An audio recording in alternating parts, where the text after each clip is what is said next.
One man, for decades, his words could shake oil markets, inflame protests, move militias across borders, and set the tone for one of the most powerful and feared states in the Middle East.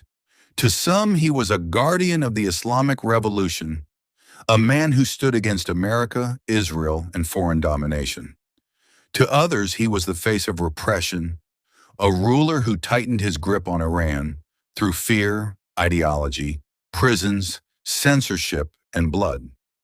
He was not a king. He was not elected by the people in the way most presidents are. And yet, for nearly 4 decades, he stood above presidents, above parliament, above the military, above the courts. His name was Ayatollah Ali Khamenei, a boy from a modest religious family in Mashhad, a seminary student, a revolutionary cleric, a prisoner under the Shah, a survivor of an assassination attempt, a wartime president, and then, after the death of Ayatollah Khomeini, the most powerful man in Iran. But Ali Khamenei's story is not just the story of one man. It is the story of modern Iran, of revolution and repression, of faith and power, of martyrdom and militarization, of resistance and propaganda, of ambition, survival, and control. In this video, we will go through every stage of Ali Khamenei's life: his childhood, religious education, anti-Shah activism, prison years, the 1979 revolution, the Iran-Iraq War, his rise to the presidency, his transformation into supreme leader, his battle with reformists, his conflict with the West, the nuclear crisis, the protest crackdowns, the Mahsa Amini uprising, regional wars, and the legacy he leaves behind. This is the complete story of Ali Khamenei, the man who shaped Iran more than anyone else after Ayatollah Khomeini. So sit back, because this is not just a biography. This is the story of power in its purest form. Part 1. Birth, Family, and the World He Entered. Ali Hosseini Khamenei was born on April 19, 1939, in the holy city of Mashhad, in northeastern Iran. Mashhad was not just another city, it was one of the holiest places in Shiite Islam, home to the shrine of Imam Reza, the 8th Imam. Religion was not simply part of public life there.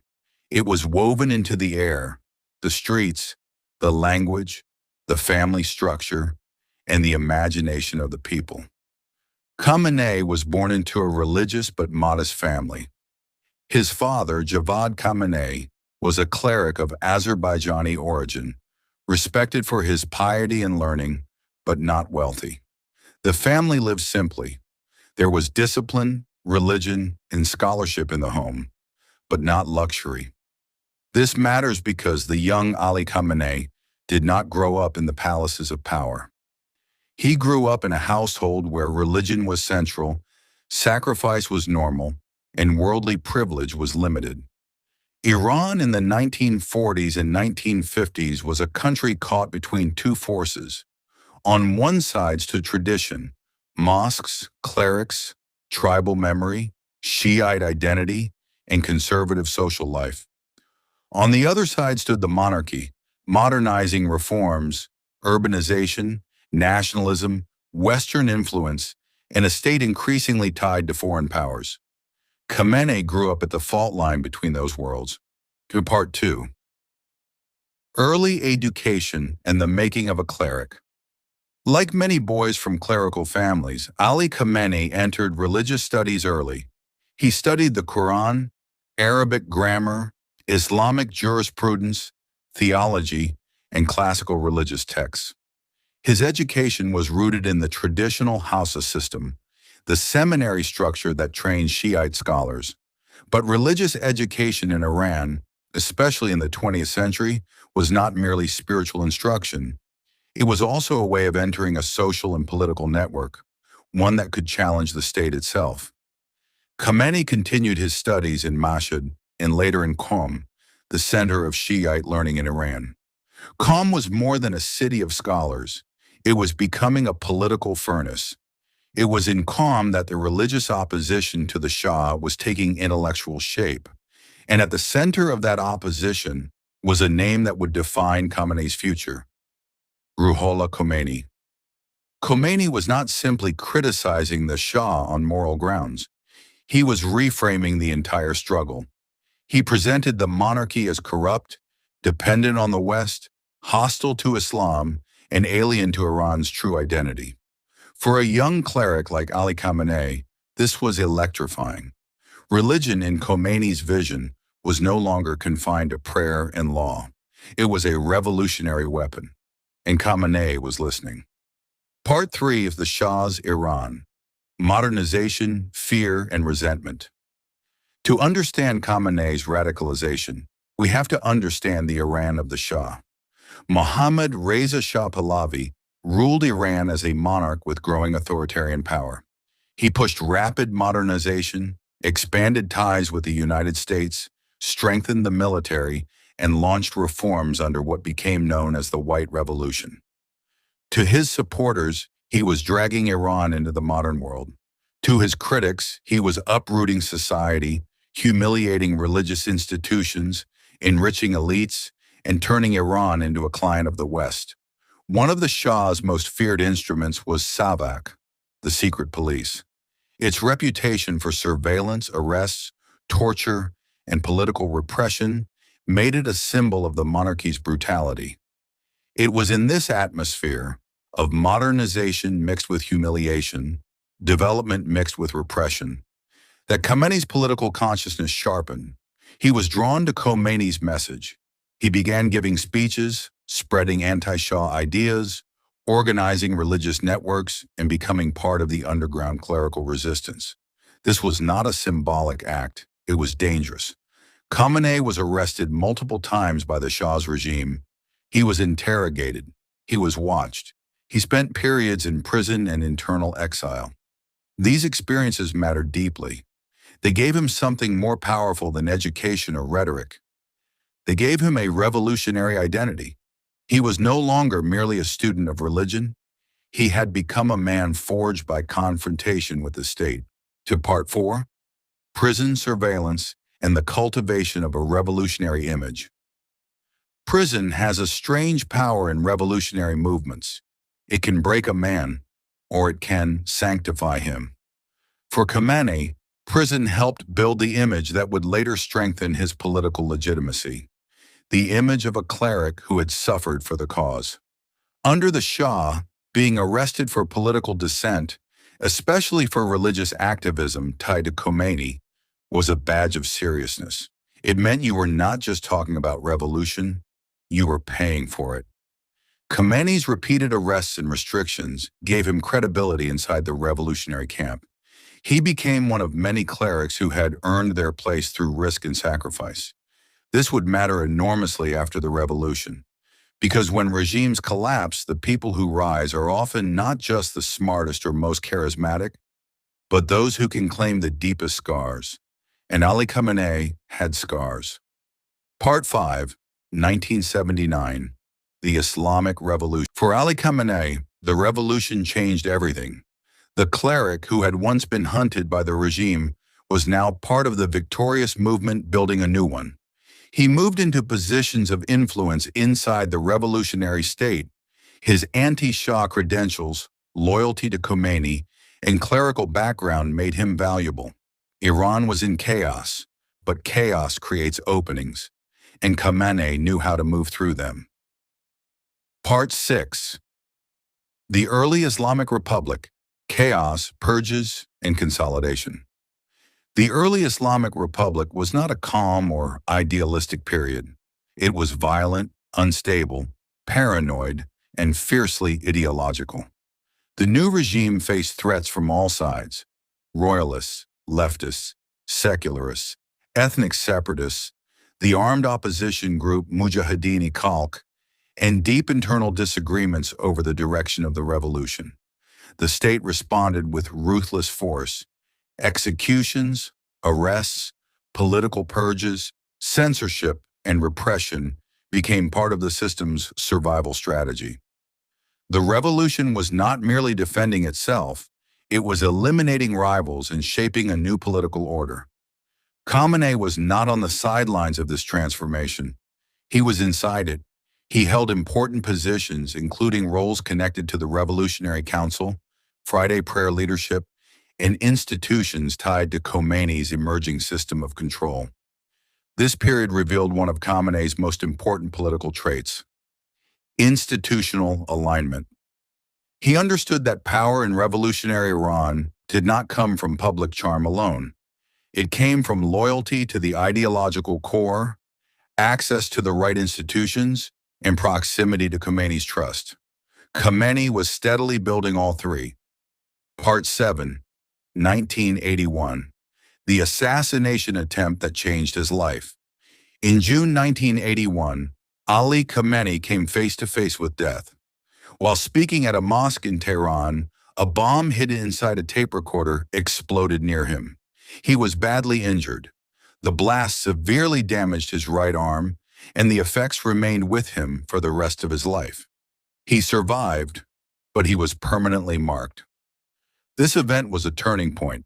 In revolutionary politics, survival after an assassination attempt can become more than a medical event. It becomes mythology. Now Khamenei was not just a cleric and activist. He was a wounded survivor of the revolution's violence, a man who had nearly died for the cause. This deepened his stature inside the regime and among supporters. The image of sacrifice became inseparable from the image of leadership, and soon his political ascent accelerated. Part 8, President of Iran. In 1981, Ali Khamenei became president of Iran, a position he would hold until 1989. This was a remarkable rise. Only a few years earlier, he had been a dissident cleric fighting the Shah. Now he was one of the most powerful men in the Islamic Republic. But the presidency in Iran was never the highest office. The real center of power was still Ayatollah Khomeini, the supreme leader and founder of the Islamic Republic. So Khamenei's presidency must be understood in context. He was powerful, but still subordinate to Khomeini's authority. Even so, his years as president were crucial. They allowed him to build networks, gain executive experience, strengthen ties with the Revolutionary Guards and the security establishment, and present himself as a disciplined guardian of the revolution. And he was governing during one of the most devastating periods in modern Iranian history, the Iran-Iraq War. Part 9, the Iran-Iraq War: Fire, Martyrdom, and the Security State. In 1980, Iraqi dictator Saddam Hussein invaded Iran, hoping to exploit post-revolutionary chaos and weaken the new Islamic Republic. Instead, the invasion triggered an 8-year war that would define a generation. Cities were bombed. Young men were sent to the front in waves. Chemical weapons were used. Hundreds of thousands were killed or wounded. Iran's economy bled. Its people lived under the constant shadow of death. As president, Khamenei was part of a state at war for survival. This war shaped him in profound ways. It strengthened the idea that Iran was under permanent siege. It elevated the role of the Islamic Revolutionary Guard Corps, IRGC, and other security institutions. It turned martyrdom into a central political language, and it reinforced the regime's belief that compromise with enemies could be fatal. For Khamenei, the war was not just a national trauma. It was a political education. He saw how fear, sacrifice, ideology, religion, and military discipline could be fused into a durable state narrative. That lesson would define his rule for decades. Part 10. Living in Khomeini's Shadow. During the 1980s, Khamenei was rising, but he was still living in the shadow of a giant. Ayatollah Khomeini was the undisputed center of the Islamic Republic. His authority was charismatic, revolutionary, and almost sacred within the system. Khamenei watched carefully. He observed how Khomeini turned religious legitimacy into political supremacy, how he framed opposition not as disagreement, but as betrayal. How he used the language of Islam, sacrifice, and anti-imperialism to hold together a revolutionary state under pressure. Khamenei was learning something invaluable: how to rule not merely through office, but through narrative. He saw that in Iran, power did not only flow through constitutions and ministries, it flowed through symbolism, fear, loyalty, and the claim to defend the revolution itself. He would use that lesson for the rest of his life. Part 11, 1989. Khomeini dies and history opens a door. Then came the defining moment. In 1989, Ayatollah Ruhollah Khomeini died. The founder of the Islamic Republic was gone, and suddenly the regime faced a terrifying question. Who could replace him? Khomeini had been larger than the system. He was its creator, its father, its highest religious authority, and its revolutionary soul. Ali Khamenei was not the obvious successor. At the time, he did not possess the highest religious rank expected of a supreme leader. Many senior clerics were considered more qualified in purely theological terms. But revolutions are not governed by theology alone. Khamenei had crucial advantages. He was already president. He was a loyal insider. He had revolutionary credentials. He had relationships across the state. He was trusted by key elites.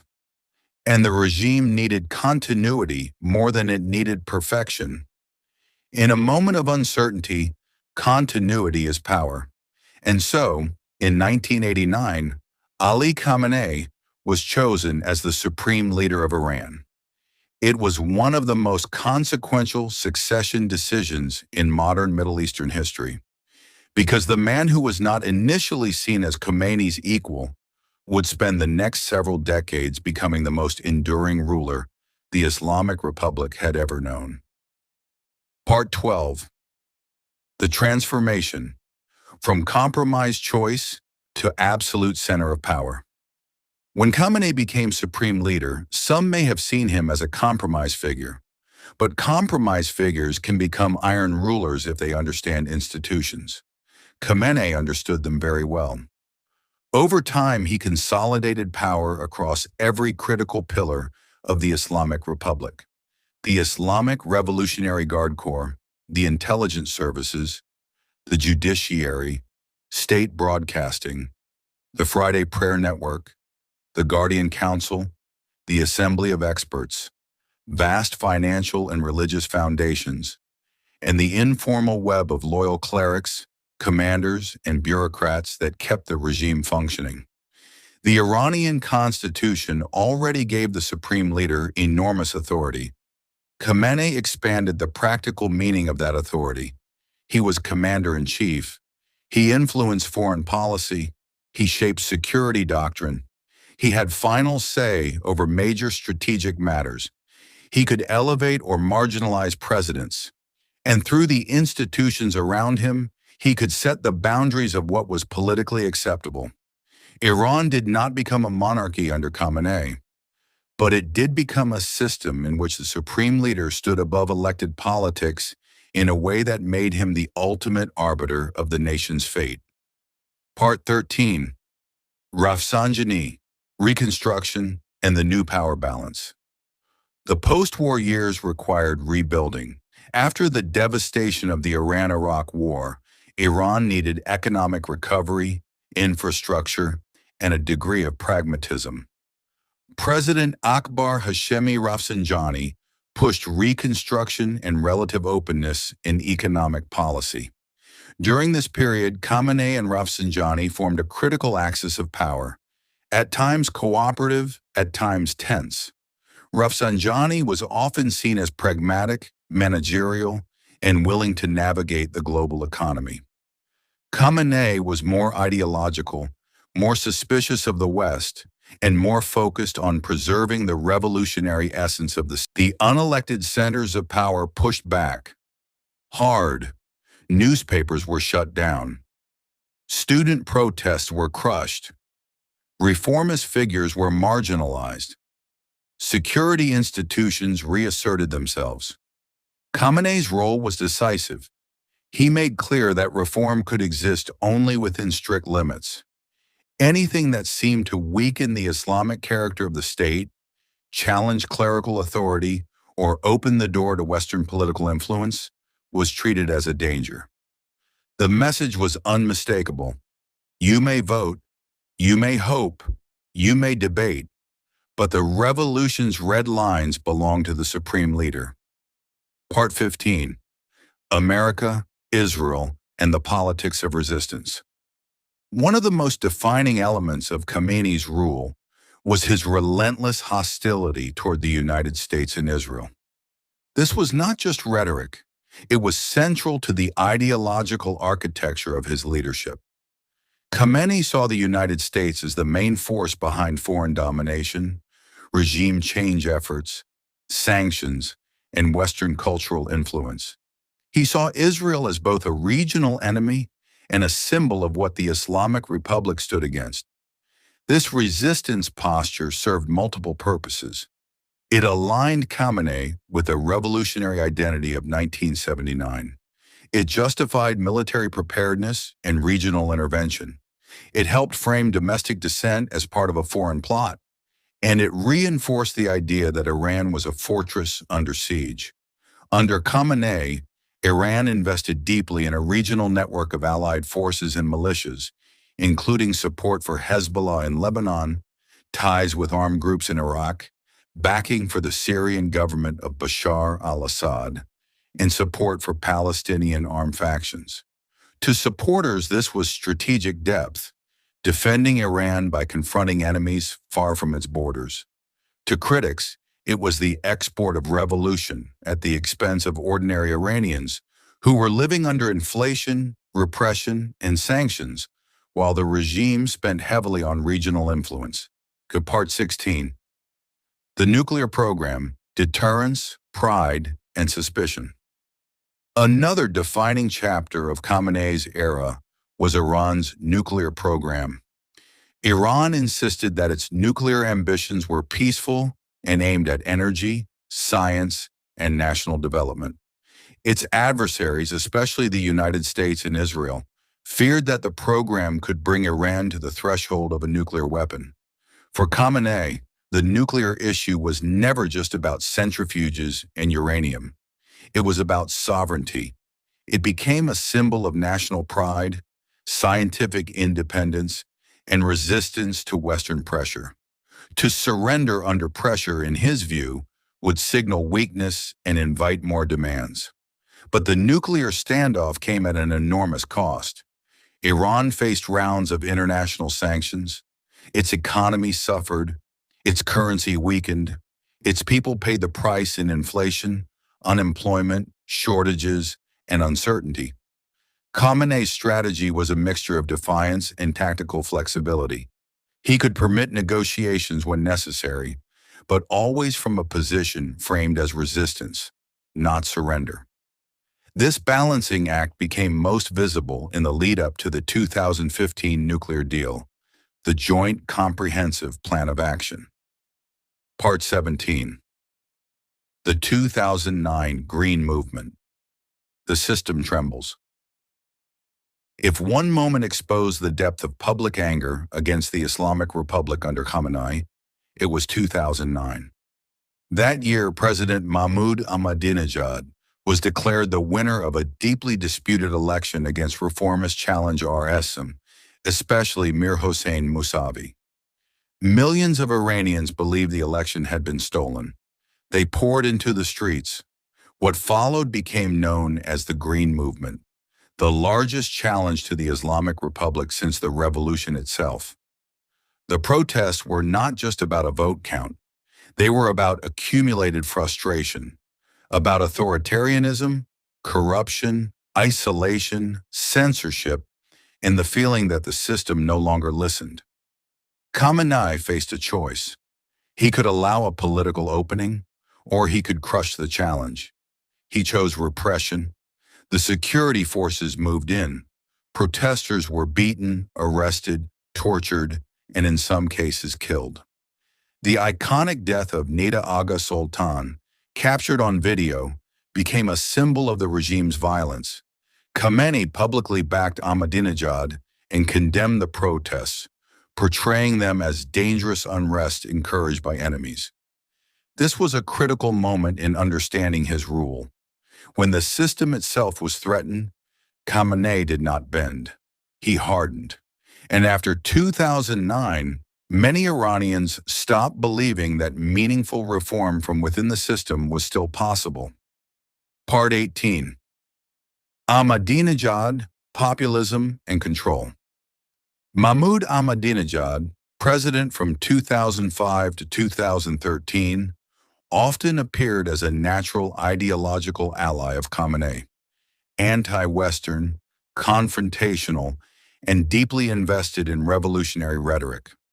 At first, the alliance seemed strong, but over time, even Ahmadinejad learned the lesson that every Iranian president eventually faces. No matter how loud, popular, or defiant you become, you are still below the supreme leader. As Ahmadinejad tried to carve out his own independent power base, tensions with Khamenei grew. The supreme leader reminded everyone where the real center of authority lay. This was one of Khamenei's great political skills.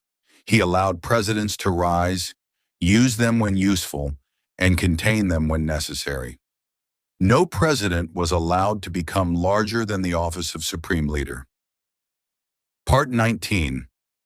The Arab Spring, Syria, and the regional war machine. The upheavals of the Arab Spring shook the Middle East. For Khamenei, these uprisings were both an opportunity and a threat. When revolts targeted pro-Western rulers, Iran portrayed them as an extension of Islamic awakening. But when unrest threatened allied governments, especially Bashar al-Assad's Syria, Iran took a very different stance. Syria became one of the most consequential arenas of Khamenei's regional strategy.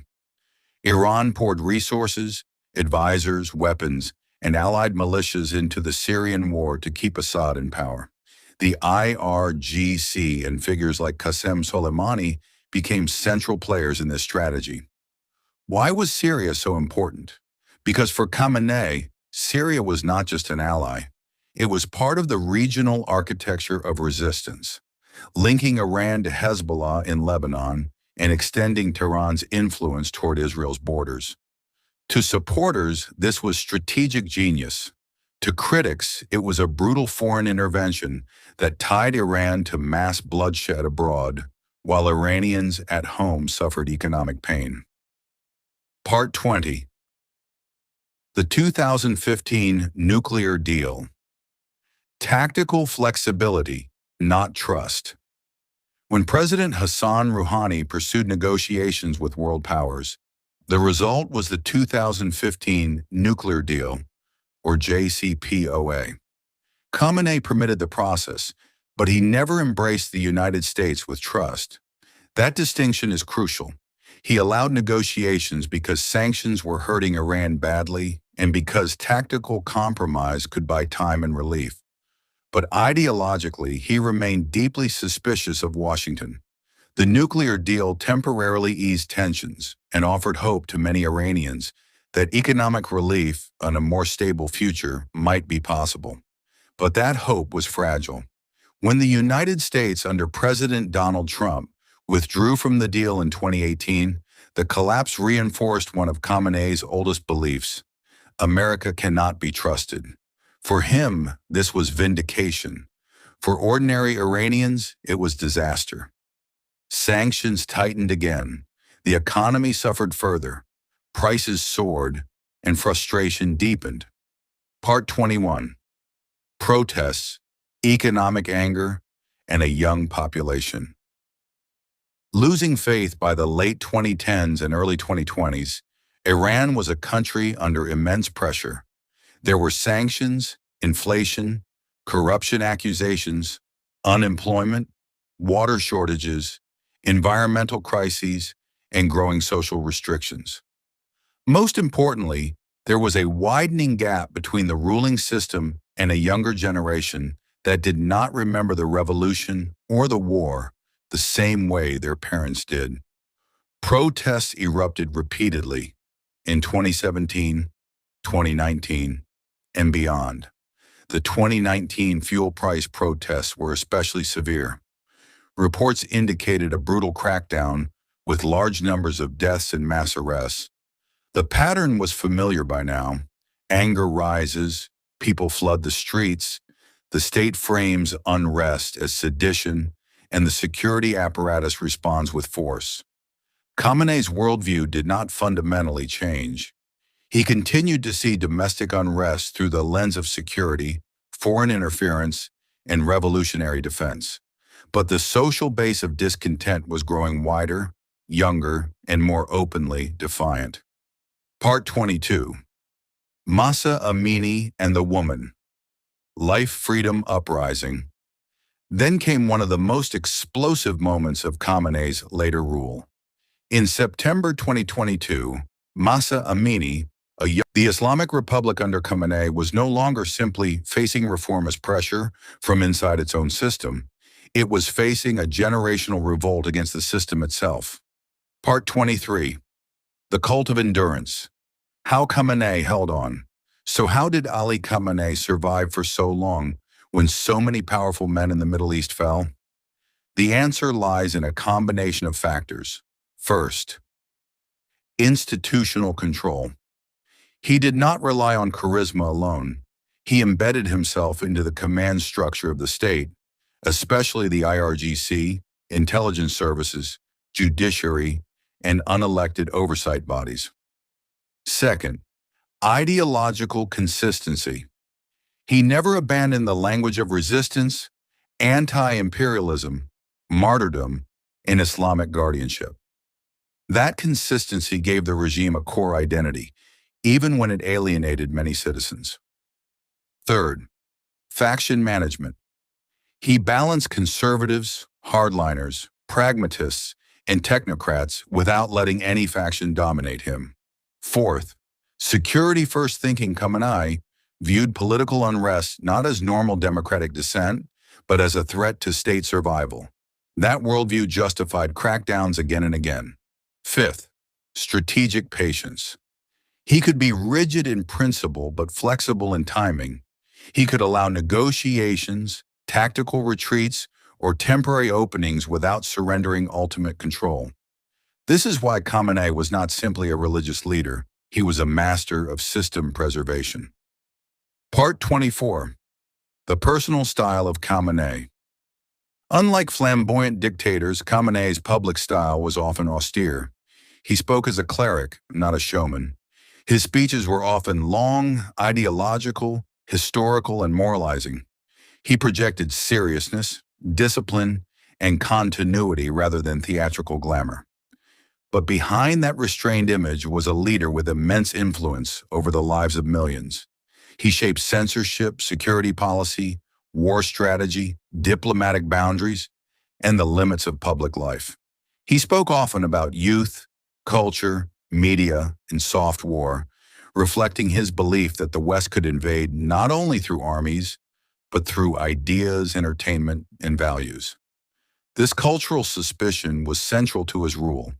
Khamenei did not see politics as separate from morality, religion, or identity. For him, the battlefield was military, economic, cultural, and spiritual all at once. Part 25. Criticisms. Repression, censorship, and the cost of rule. No account of Khamenei's life is complete without confronting the deepest criticisms of his rule.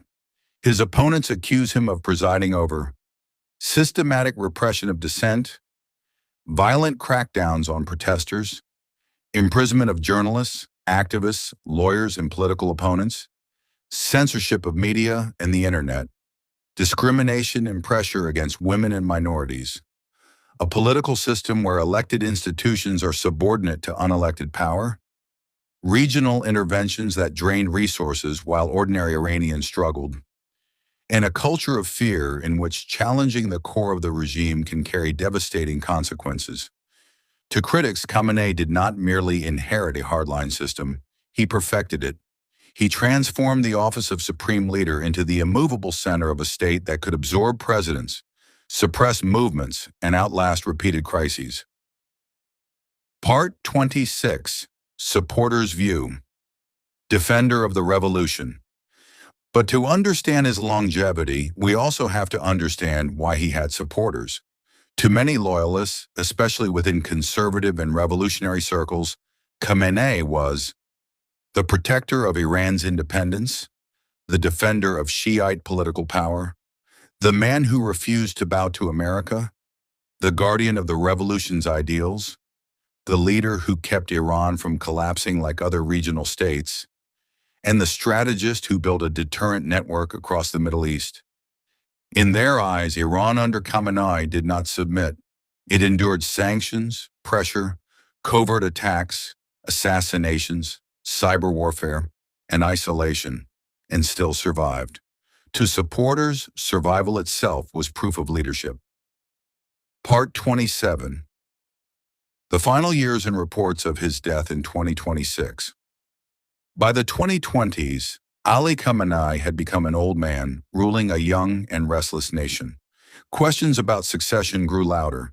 Iran's political class, clerical establishment, revolutionary guards, and ordinary citizens all knew that the post-Khamenei era would be one of the most dangerous transitions in the history of the Islamic Republic. And then, in February 2026, reports emerged that Ali Khamenei had died. The news marked the end of one of the longest and most consequential political careers in the modern Middle East. Whether mourned as a revolutionary guardian or remembered as an architect of repression, his death signaled the closing of an era that began in the seminaries of Mashhad and Qom, passed through the prisons of the Shah, survived bombings and war, and ended at the summit of one of the world's most tightly controlled states. Part 28. Legacy. What did Ali Khamenei leave behind? So what is Ali Khamenei's legacy? The answer depends on where you stand. If you stand with his supporters, he was the man who preserved the Islamic Republic through war, sanctions, foreign pressure, internal unrest, and generational change. He kept Iran independent, armed, ideologically defiant, and regionally influential.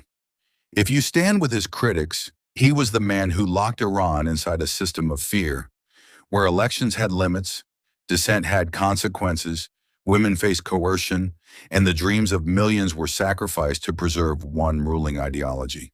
But beyond praise or condemnation, one fact is impossible to deny. Ali Khamenei shaped Iran, not from the sidelines, not for a moment, but from the center of power for nearly 4 decades. He shaped how Iran saw the world, how it treated dissent, how it built its military doctrine, how it used religion in politics, how it fought its enemies, how it managed its crises, and how it understood survival. He was not merely a leader in Iran's history. He became one of the main forces that wrote that history. Ali Khamenei's life is the story of a boy raised in piety, a cleric radicalized by monarchy, a revolutionary hardened by prison, a survivor marked by violence, a president shaped by war, and a supreme leader who turned endurance into a system of rule. For some, he was the shield of Iran. For others, he was the cage. But either way, his story cannot be ignored. Because to understand Ali Khamenei is to understand the Islamic Republic itself. And to understand the Islamic Republic is to understand one of the most important political dramas of the modern Middle East.